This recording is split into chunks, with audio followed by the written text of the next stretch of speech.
Vamos à palavra, irmãos. 1 João, capítulo 2, versículos 15 a 17, que está escrito assim: Não ameis o mundo, nem as coisas que há no mundo. Se alguém amar o mundo, o amor do Pai não está nele. Porque tudo que há no mundo, a concupiscência da carne, a concupiscência dos olhos e a soberba da vida, não procede do Pai, mas procede do mundo. Ora, o mundo passa, bem como a sua concupiscência. Aquele, porém, que faz a vontade de Deus, permanece eternamente. A gente fala, tem uns dizeres que a gente adota no meio cristão, e a gente fica com... A gente fala muito sobre mundanismo. O que é mundanismo? Mundano, mas o que é isso? Fazer as coisas do mundo. As coisas que não tem nada a ver com as coisas de Deus. Então,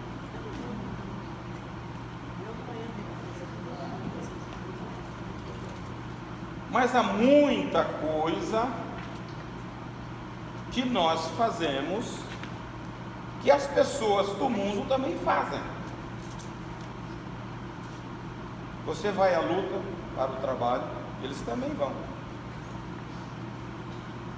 Você tem uma família que você ama, eles também têm. Eles querem lazer, você também. O que é mundanismo?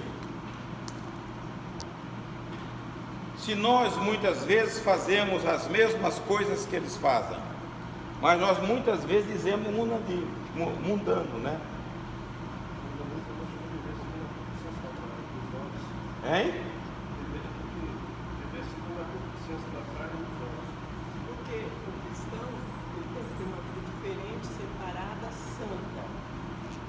Você faz essas coisas, mas a sua vida tem que ser diferente. A sua vida tem que ser pautada pela palavra. Então, se você fala, uma pessoa é mundana, ela está fazendo as coisas lá de fora, não as coisas que a palavra de Deus fala. Mas lá fora tem lazer, lá fora tem Netflix que você também fica. Mas aí no Netflix a gente vai escolher, assim, ninguém assim, tá? Muitas vezes não, olha os mesmos filmes. Mas é por isso que a pessoa se chama. Vai no mesmo cinema, eles vão lá no cinema, vocês ficam também na fila e vai no mesmo cinema. Tem alguma coisa de mal nisso? Não. É lícito, mas a vida. Tem pessoas que não convém. Você sabe que eu nunca entrei no cinema? Vou te convidar, então. Eu nunca Vai fui. lá assistir o filme de Paulo. Tá passando o filme de Paulo. Hein? Paulo. Pensa na pessoa que ficou com raiva. Você assistiu. As coisas nossas, elas têm que ter um foco diferente, porque nós pertencemos a um outro dono. Ele diz: o mundo passa, bem como a sua concupiscência, mas aquele que faz a vontade de Deus permanece. Então, o nosso foco, mesmo fazendo as coisas que eles fazem, nós temos que ter um foco de agradar a Deus. Aleluia. E muitas das vezes o mundanismo não está naquilo que nós fazemos exteriormente, está dentro. São os desejos do coração, que muitas vezes você canta no coral, canta no ministério do louvor, prega a palavra de Deus, e você quer louro para você, você está fora, você é mundano, porque a glória sempre tem que ser de Deus. Fazer tudo para a glória de Deus. Tudo para a glória de Deus. E aí? E aí você pode estar no púlpito, exercendo um cargo ministerial e ser mudando. E você vê isso muito hoje. Né?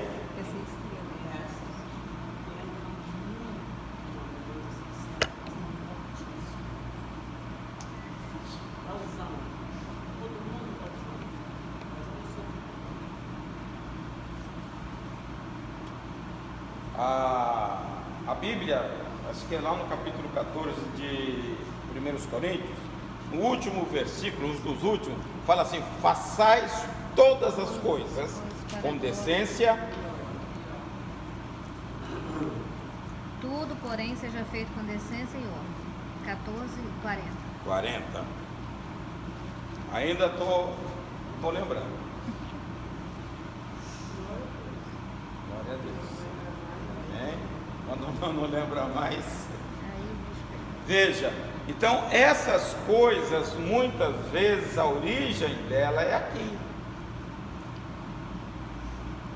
Jeremias diz que o nosso coração é enganoso, mais do que todas as coisas. E ele diz que ele é altamente corrupto. Para você mudar, você tem que deixar que o Espírito domine o seu coração. A Bíblia está dizendo: não ameis o mundo.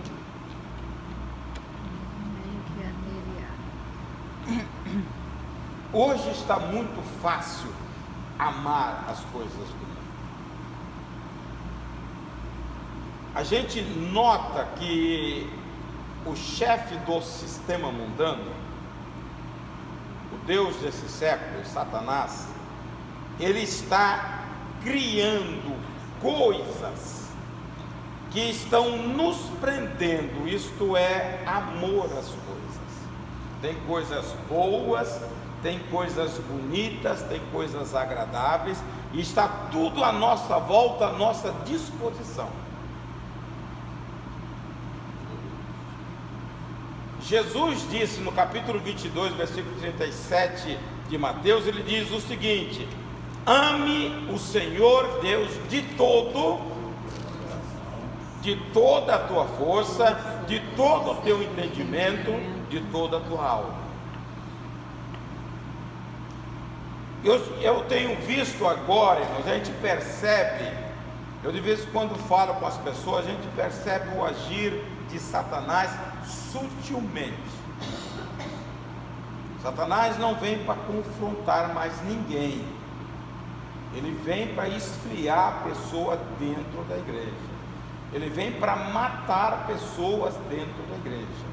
Esta é a luta que a igreja está passando e muitos não estão atentos a isso.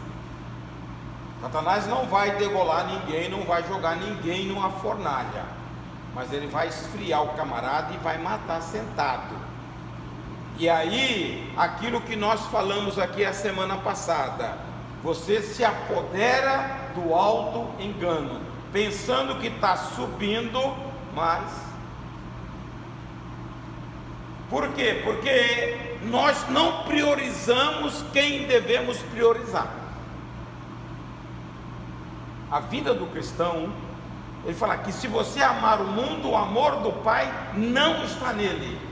Se o cristão não priorizar Deus, como quer a presença de Deus? Como você quer a vida de Deus? A riqueza do crente é a vida de Deus em nós. A riqueza do crente não é ter coisas, irmãos. O foco nosso está errado. Eu quero trocar de carro, eu quero apartamento, quero isso. É a presença dele. A riqueza nossa é isso. Quem tem Deus no coração tem paz, descansa. Isso é maior. Tem gente aí que tem tudo, mas não tem paz, quer dar tiro na cabeça. Então você tem que tirar o olho de lá e colocar no Senhor. Capítulo 4, versículo 4 de Tiago, leiam aí. Tiago fala infiéis, ou outra versão fala adúlteros.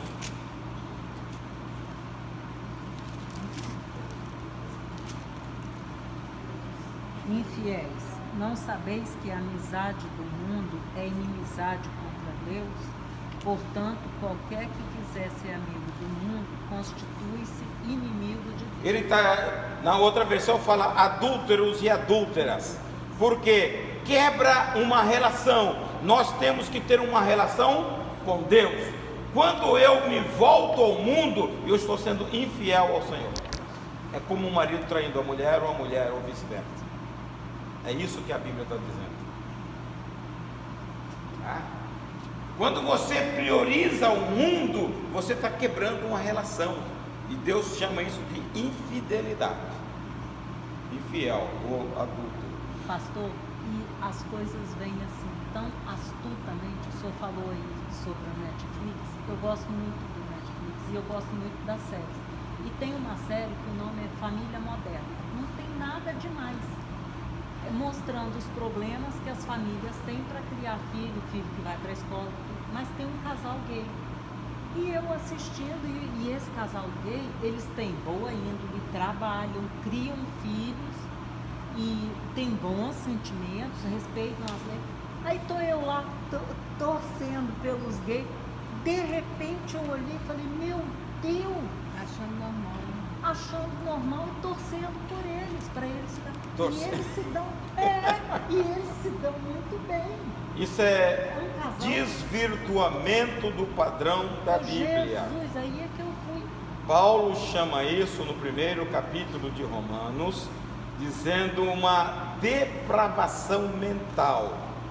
Então, a Bíblia condena.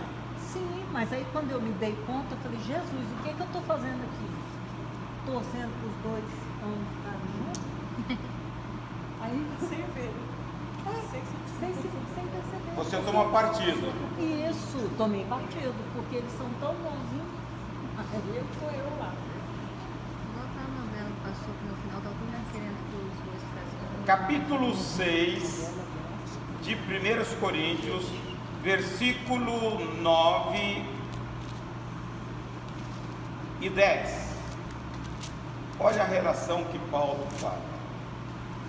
Ou não sabeis que os injustos não herdarão o reino de Deus? Não vos enganeis, nem impuros, nem idólatras, nem adúlteros, nem efeminados, nem sodomitas, nem ladrões, nem avarentos, nem bêbados, nem maldizentes, nem roubadores herdarão o reino de Deus. E ele fala, tais foste algum de vós outrora. Irmãos, não adianta a sociedade levantar bandeira.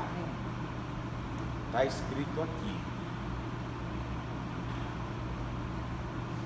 Olha só.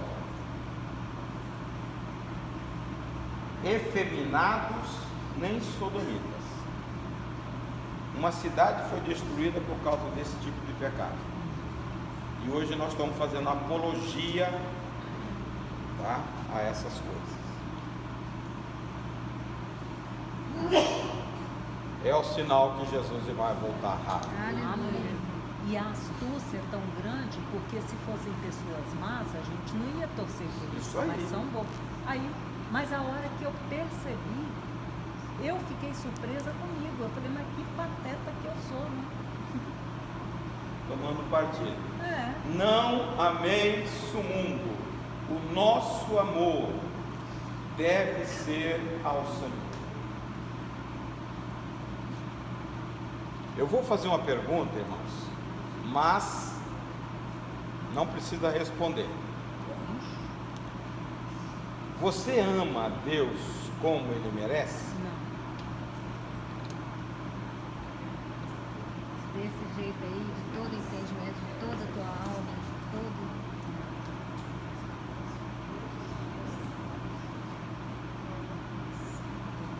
Qual é a razão de você saber intelectualmente quem é Deus e você não ter uma proximidade com esta pessoa, com este ser?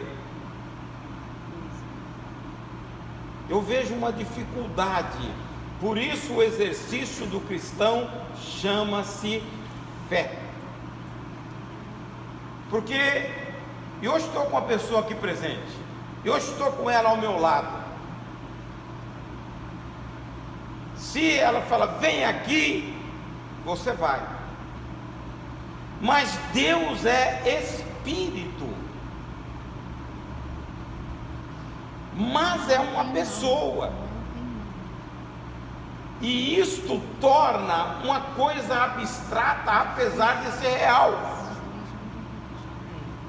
E o nosso canal, se uma pessoa, uma celebridade, ou uma pessoa ilustre, ou um chefe, te fala qualquer coisa, você vai imediatamente. Se Deus fala, você vira as costas. Agora É ou não é? Blogueiro, pastor. Hein? Blogueiro, falou, todo mundo segue. Todo mundo segue, né?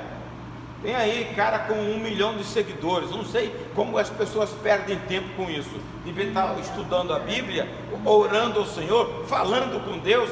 Tem gente que passa o dia inteiro no tal do celular, acompanhando os outros. Que edificação tem? Aí eu estou falando a sutileza de Satanás. Está matando gente. Ninguém consegue 10 minutos para ler a Bíblia e nem para orar.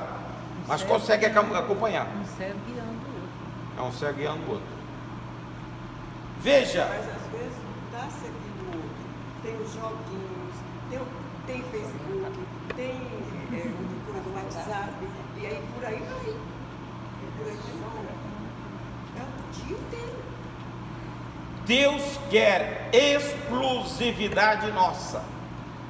Ele disse lá em Isaías 43:7, nós fomos criados para louvor da sua glória. Então nós temos um propósito de criação, ser exclusivo de Deus.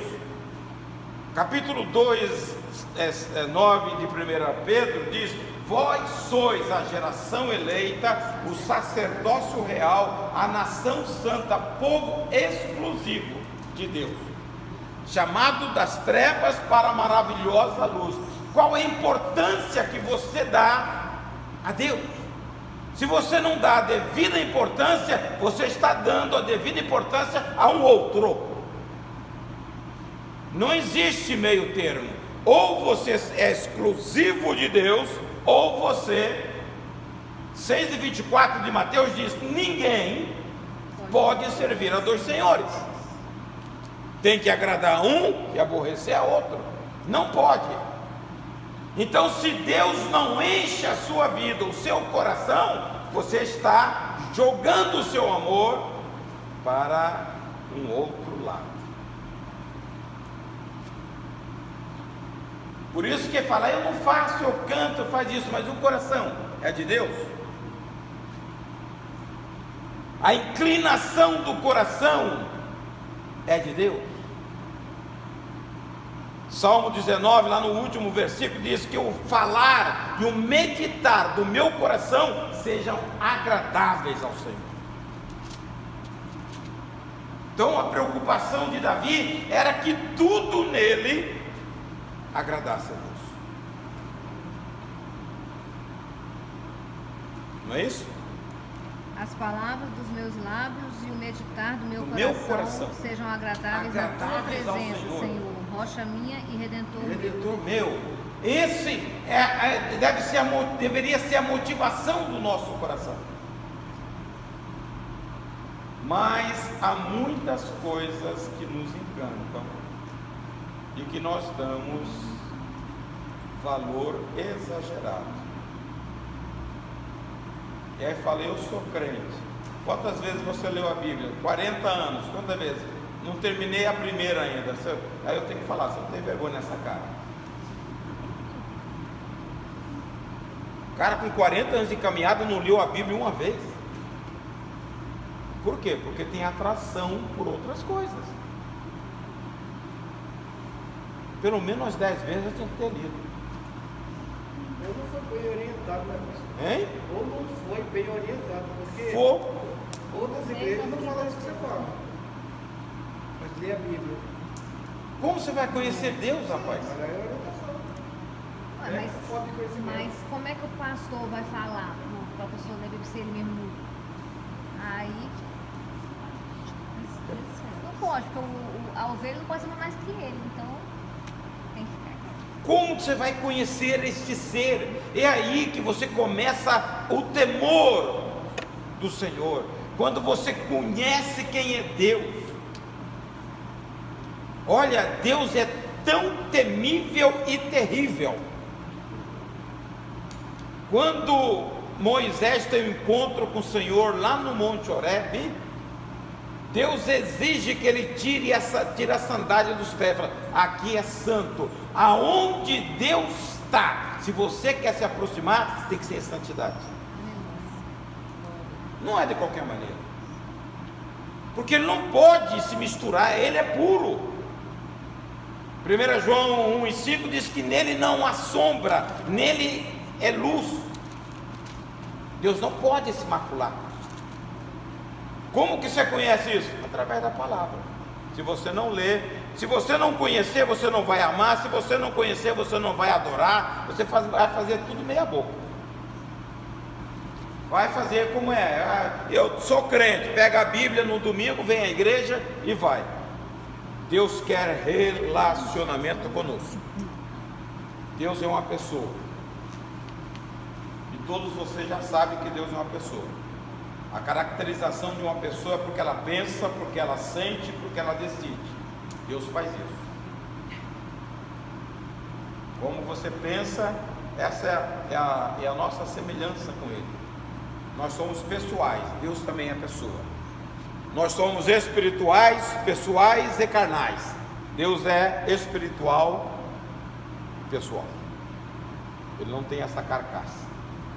E Deus é tão profundo, né, que a Bíblia você vai lendo. Quanto mais você lê, mais você vê que você não sabe. Você tem que ler mais. É mais isso aí.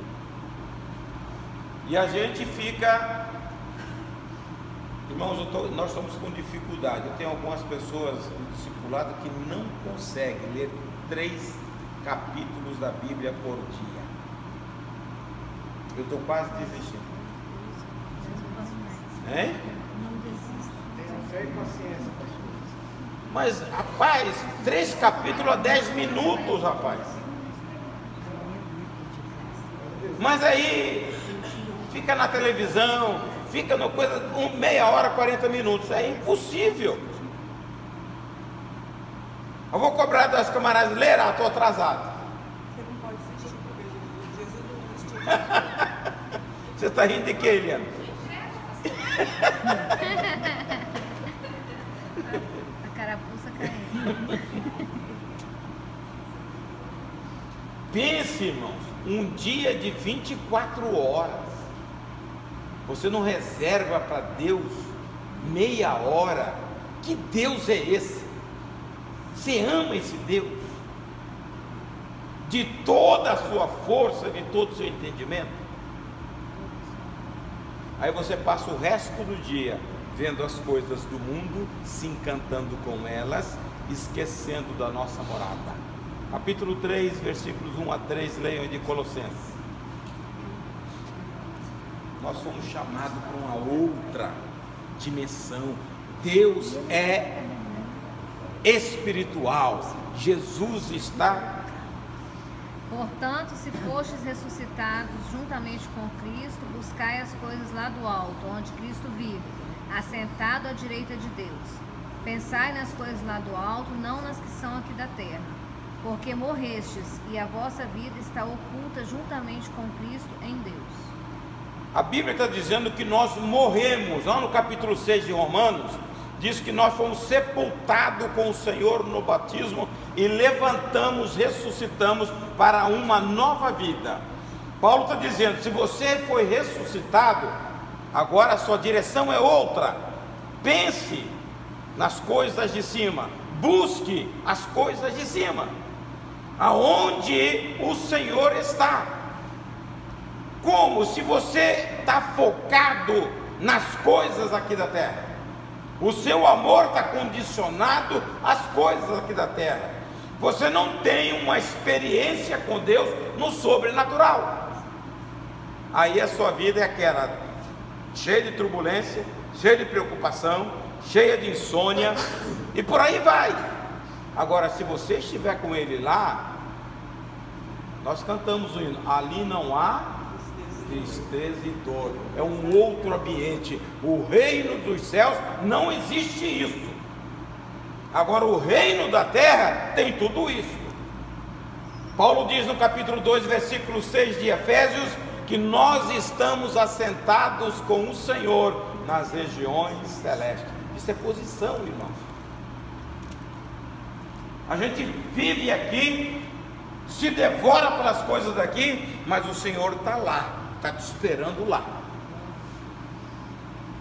Quando nós entramos nessa dimensão, o mundo vai nos atrair. Nós vamos ser atraídos. Hoje você não vê pessoas buscando batismo com o Espírito Santo. Hoje você não vê pessoas buscando dons espirituais. Hoje você não vê nada disto, porque não tem interesse. As coisas que o pessoal tem interesse são bens materiais. Capítulo 4, versículo 17 e 18, lá de 2 Coríntios, leiam aí.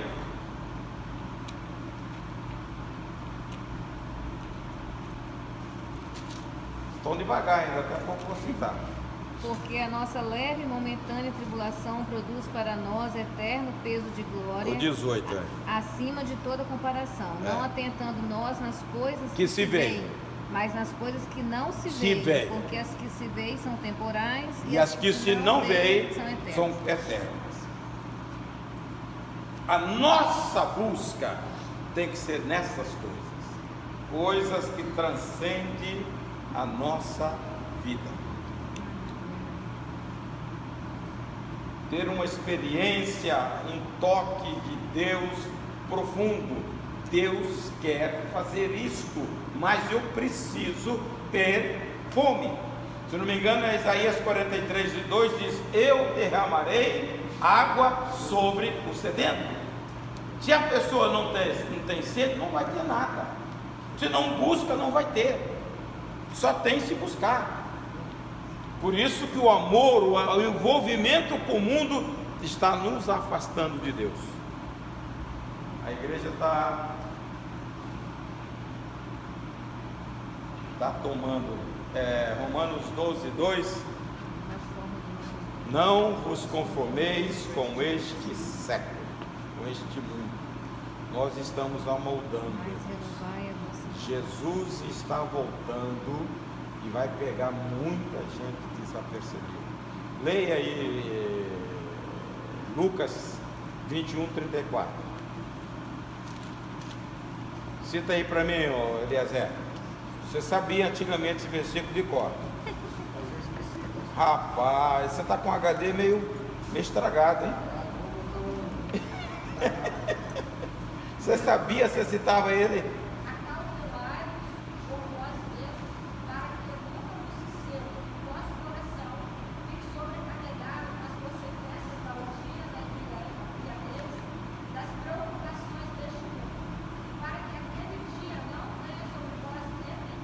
Repentino. Então ele fala: cautelai-vos, vigiai para que você não seja surpreendido. Você sabia esse versículo? O meu fala de glutonaria, embriaguez e dos cuidados da vida. Cuidados da vida. O que é glutonão? Glutonaria, todo mundo pensa que é isso, mas não é. Não, na Bíblia não. Na minha fala libertinagem, bebedeira e ansiedade. Isso aí. Tá? A palavra no grego não é quem come muito. Eram verdadeiros bacanais que o império fazia, e as pessoas ficavam, comiam muito, bebiam muito, é orgia mesmo. E depois tinha um vomitódromo lá, ele metia o dedo na garganta, botava para fora e voltava. Então era uma festa assim. Tá? Na época de Paulo a festa era nesse naipe. Aí as pessoas sempre falam que é glutonaria, mas na realidade é libertinagem. Tá? Então você tem que tomar cuidado. Ele fala assim: para que aquele dia não pegue de surpresa. 46, 26 de Mateus, verso 41, ele fala: vigia e ora, para que não entreis em tentação. O espírito na realidade está pronto, mas a carne é fraca. Então você tem que estar vigilante, porque senão você é envolvido pelo mundo. Você é envolvido pelo mundo, você é envolvido pela armação do mundo. Você nota que a sociedade, encabeçada pela televisão, ela está querendo mudar a visão das pessoas sobre família. Hoje minha amiga me mostrou um desenho animado, 3 meninas super-heroínas. Na verdade, eu falei errado, não é meninas. Elas se transformam, são drags. Então a sociedade está querendo mudar o estilo da família.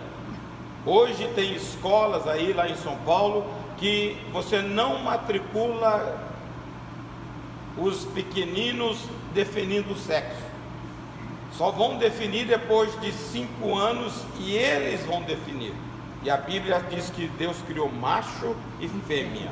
Hoje você não tem mais essa identificação. Isso é padrão do mundo, não é padrão da Bíblia. Nós precisamos firmar as nossas posições e validar a palavra de Deus. Ela não muda, ela é eterna, está valendo, vai valer até a volta de Jesus. Mas todo mundo está aceitando. Eles aceitam, pode aceitar, mas você tem que ficar com o padrão. Os princípios de Deus exarados na palavra são eternos, não muda. Por isso que toda igreja firmada em costume, ela costuma passar. Paulo diz que com o tempo essas coisas se consomem, se destroem, mas o que é da Bíblia, ela vai permanecer todas as vezes, porque a Bíblia é eterna. Conceito de homem, não pode isso, não pode aquilo, você pode saber, daqui a pouco não está valendo nada. Se você olhar Colossenses capítulo 2, se não me engano, versículo 20, 21, fala sobre isso.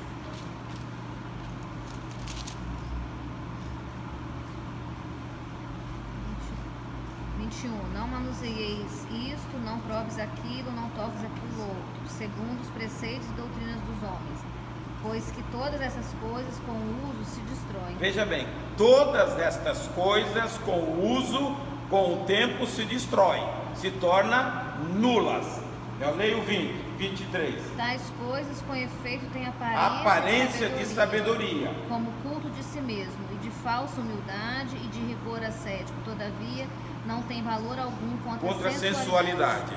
Estou dizendo que essas coisas são bonitas aparentemente, mas não tem valor nenhum, porque toda igreja, toda pessoa que aplica demais costume, há muito pecado na área sexual, porque não tem valor nenhum contra a sensualidade. É a Bíblia que está dizendo.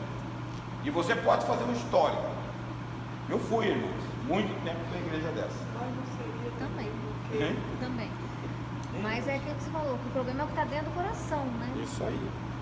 Não seria também porque a pessoa se preocupa tanto com os costumes e não ensina a palavra, aí as pessoas ficam infrutíferas porque não sabem a palavra. E muda por fora, mas não muda por dentro. Não muda por dentro. A palavra de Deus, a mudança que Deus quer operar é no coração. A nossa vida tem que ser mudada no coração. A mudança vem de dentro para fora. Dentro para fora. Porque quando a pessoa muda de dentro para fora, automaticamente o exterior também muda. A briga de Jesus com os fariseus era isso.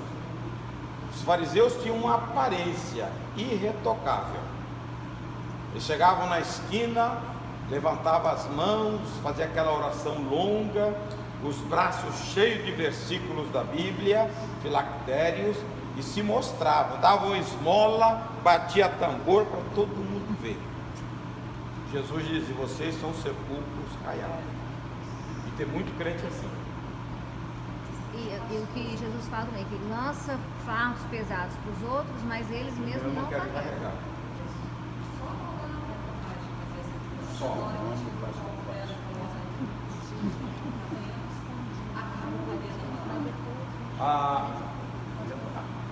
O dano que o pecado fez em nós foi na nossa alma. Matou o nosso espírito morreu. Efésios 2:1 ele diz: e vos vivificou, estando vós mortos em delitos e pecados. E a nossa alma, que estava à imagem de Deus, foi danificada e perdida. E a Bíblia, lá no Salmo 19, verso 7, diz o seguinte: a lei do Senhor é perfeita e restaura a alma. A restauração da alma é aplicação da palavra com o Espírito na nossa vida. E nós carregamos este fardo, trazemos este fardo, porque ela é transmitida, isto através do sangue, DNA da iniquidade. Então ninguém está livre. Só quando você vai à cruz, através do sacrifício de Jesus, ele anula esta sentença que nós temos. E é daqui para frente nós temos que nos posicionar para que demos lugar ao Espírito trabalhar em nós, porque nós não conseguimos fazer nenhuma mudança por nossa força. Capítulo 2, versículo 12 e 13 de Filipenses diz: operai a vossa salvação, porque o Senhor é quem opera em vós, tanto querer como efetuar, segundo a sua boa vontade. Eu tenho que startar o processo, mas quem faz é o Espírito. O Espírito traz uma mudança do coração. Quando Deus muda o coração, o reflexo vem nas nossas relações e exteriormente. As pessoas mudam a posição. Aquele brutamonte para de ser brutamonte. Deus vai trabalhando ao longo do tempo, porque é um processo, e o processo geralmente é demorado. Então nós temos que entrar no caminho. Mas Deus só muda se igual você sempre fala comigo, não adianta orar se a pessoa não quer. Isso aí. Por isso que o Filipenses diz: desenvolver a vossa salvação. É uma atitude pessoal, mas ele fala: mas só Deus é que opera em vós, segundo o querer e efetuar, segundo a sua boa vontade. Veja, irmãos, a gente podia explorar mais sobre o amor a Deus, o amor ao mundo, mas o versículo 16 diz que a concupiscência da carne, a concupiscência dos olhos e a soberba da vida vem do mundo. O que é isso, irmãos? A atração, toda tentação, tanto em Adão como em Jesus, passa por esse caminho. Toda ela, a concupiscência da carne, dos olhos e a soberba da vida, passa por aí. Também a Bíblia fala ostentação dos bens. Dos bens. Da Soberba. Que aí é o padrão do mundo. O padrão do mundo. Tem que ostentar o que tem, você tem que ostentar beleza, tem que ostentar o carro.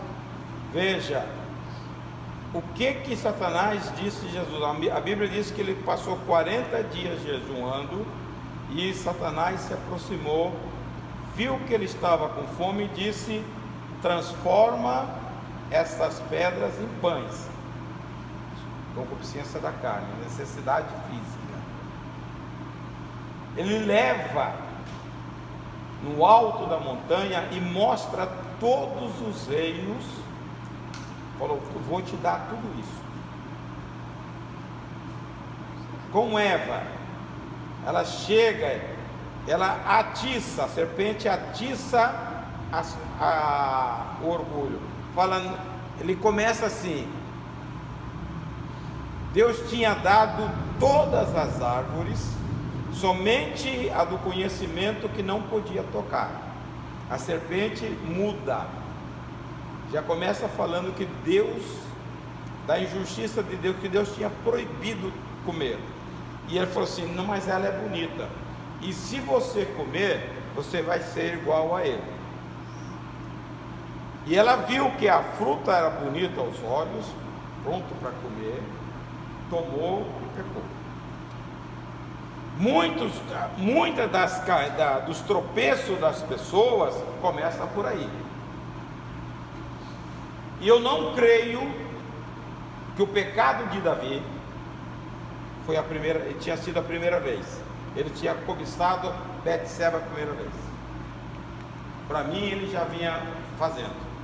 Porque porque a Bíblia diz: no tempo que os reis saíam à guerra, eles tinham que fazer essa peregrinação anual. E a Bíblia fala assim: Davi ficou em casa, e o marido da mulher, que era vizinho dele, ele sabia que era general de batalha dele. Aí você vai para o capítulo 1 de Tiago, versículo 14 e 15, diz o caminho do pecado.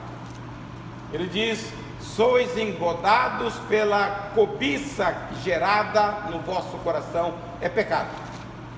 E se o pecado é consumado, aí vem a morte. Foi o que aconteceu com Davi. Então o caminho passa por isso. Ele viu várias vezes a mulher tomando banho, e um dia ele programou: vai à guerra e eu vou ficar. Tá? Porque quando eu caí de repente, que nada, é você que está premeditando no coração já cair. Pode saber disso, porque o caminho do pecado é assim. Então, o nosso coração tem que ser puro, limpo, porque senão Satanás se aninha, e ele quer aninhar o nosso coração. Quando você deixa isso acontecer, daqui a pouco com tombo não tem dificuldade. Aí entra aquele versículo: vigiai primeiro E orai depois. Então a gente tem que ficar muito atento às ciladas de Satanás. Satanás está à espreita, como um leão procurando a quem possa tragar. A Bíblia está dizendo que esse tipo de tentação, tá, da carne, da vista e soberba, ela vem do mundo, ela é incitada por Satanás. Outra coisa nesse aspecto que é muito comum é a soberba. Todas as pessoas nascem com isto, porque a soberba, a origem dela é em Lúcifer. A iniquidade, a origem dela é em Lúcifer. Quando ele instiga Eva e Adão aceita, obedece, ele é implantado neles. Quando eles geram os filhos, já sai com este germe da iniquidade e do orgulho. Aí os adeptos da maldição hereditária, Deus fala assim: eu visitarei a iniquidade dos pais nos filhos até a terceira e quarta geração. Iniquidade, eles agora falam: visitarei a maldição hereditária. A Bíblia fala de iniquidade, é o pecado venial, o pecado que vem com a pessoa. E isto é comum nas crianças. Você já vê que, sabe, se o cara conhece um pouquinho, ele fica soberbo. Se o cara fala bem um pouquinho, ele fica soberbo. Se o cara tem uma posição no trabalho, ele quer pisar nos outros. Isso é normal. E a Bíblia, dentro da igreja, como nós trazemos isso, é comum as pessoas terem soberba. Só que eu, ao longo da minha vida, eu nunca vi um permanecer. A Bíblia diz lá no capítulo 5, verso 5 de 1 Pedro, que Deus abate. Não adianta. E o orgulho precede a queda. O orgulho precede a queda. O reino de Deus, como se diz, a cultura do reino de Deus é diferente dessas coisas. Quando a mãe de Tiago leva lá João e Tiago para o Senhor, fala: Senhor, esses dois bonitinhos deixam à direita ou à esquerda. Jesus falou: não pode ser assim. Aqui é diferente. Lá fora tem governos que mandam um no outro. Aqui o maior tem que ser o menor, tem que lavar. Está lá no capítulo 20 de Mateus, a partir do versículo 28. Então ele mostra a cultura do reino: manso e humilde de coração. Mas isso entra no mundo. Veja o que João ainda diz: o mundo passa, bem como a sua concupiscência. Pedro diz que o mundo hoje, os céus e a terra que existem hoje, estão reservados para quê?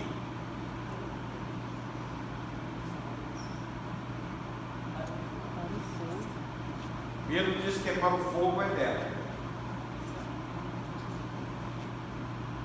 A terra e o céu que existem hoje, Deus fez uma promessa a Noé que não destruiria a terra mais com água, mas ele vai destruir com fogo. Vai destruir com fogo. Então, o mundo, o sistema, vai chegar um momento que vai passar. Enquanto não passar, você tem que sair dele, porque você pertence ao Senhor. Mas você sabe que vai estar reservado, porque nós habitaremos em novos céus e nova terra. Essa é a promessa de Deus. Então você sabe que a terra, apesar dela ser recuperada no milênio, mas ela está caminhando para a destruição. A nossa habitação, novo céu e nova terra. Então, ele diz: aqueles que fazem a vontade de Deus permanecem para sempre. Você sabe qual é a vontade de Deus para a sua vida?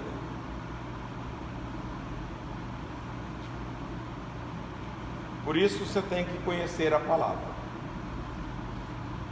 Deus quer obediência à palavra.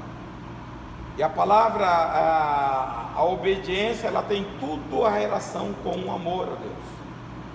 Capítulo 14 de João, versículo 21, Jesus diz: aquele que me ama, guarda a minha palavra. Eu e o Pai viremos para ele e faremos nele morada. Então, a demonstração visível do crente é a obediência à palavra. Eu fico olhando, irmãos. Esses dias eu estava conversando com uma pessoa, ele se justificando porque ele divorciou. Eu falei: você sabe que você está em desobediência.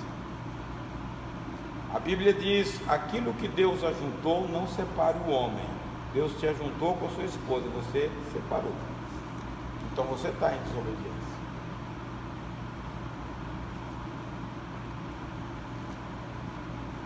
Você não está agradando a Deus. O agrado a Deus é quando você obedece a palavra. A Bíblia diz, eu falei com ele, Malaquias 2,16, que Deus odeia o divórcio. Então você precisa aprender a obedecer a Deus.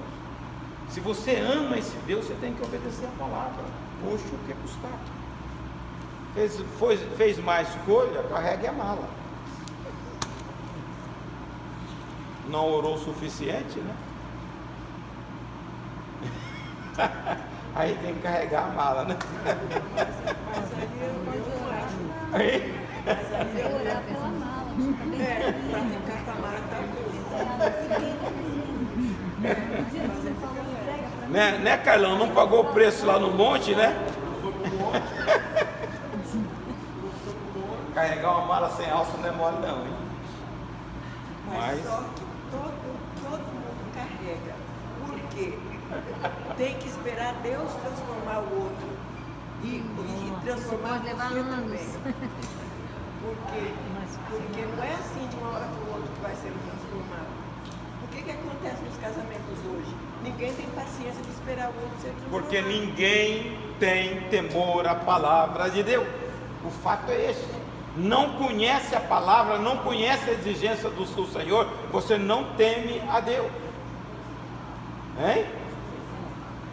Sou mala. Aí tem que juntar só um, né? Eu não sou mala, não. Posso ver. Mas veja, como agradar a Deus. Viver para agradar esse Deus. Você tinha que viver em perfeita comunhão com o Espírito de Deus. João diz: a nossa comunhão é com o Pai e com o seu Espírito. Só através de uma comunhão profunda com o Senhor, com o Espírito, deixando Ele nos transformar, porque nós precisamos chegar lá transformados. Aleluia. Mala, irmãos. Se você não esvaziar a mala aqui na sua trajetória, lá não entra, porque o negócio é estreito. Quem já leu o livro, aquele livro Peregrino? Você viu o filme, né? Ao longo da caminhada ele tem que ir deixando as coisas, porque cada vez vai apertando mais. Jesus disse: largo é o caminho e muitos são que é a porta e muitos são que entram por lá. Estreito é o caminho que conduz à vida eterna. Então nós precisamos nos ajustar, ter uma vida, irmãos, não com olhar no mundo. O mundo vai passar, está passando. O mundo não tem nada de bom. Você vê, eu não sei se hoje o nosso mundo é melhor do que Sodoma e Gomorra, porque a onda de pecado Não é, né? Porque Jesus fala que quando ele voltar seria como nos dias de Noé e nos dias de Ló. dia de Ló, tá? Você vê as coisas campeando para imundícia. As pessoas não se mantêm puras para o Senhor, porque o mundo está fazendo, nós adotamos também. É isso, esse é o problema. As pessoas estão olhando o mundo fazer um determinado hábitos, estão trazendo para dentro da igreja. Isso é amor ao mundo. Começa pelo namoro. Antigamente você fazia a corte, hoje se atraca, depois fica aí. Irmão, se começar errado, vai dar errado. Deus quer santidade. Lá no capítulo 4 de Tessalonicenses fala do defraudação. Quando você agarra. Namoro braille, pega para cá, pega para lá. E aí o que acontece? Não chega a via de fato, é pecado. Se chegar também é pecado. Está na água. Então, senta um na ponta, outro na outra. Se quiser obedecer ao Senhor. Amém? Não ame o mundo, nem o que o mundo é. Vamos. 4.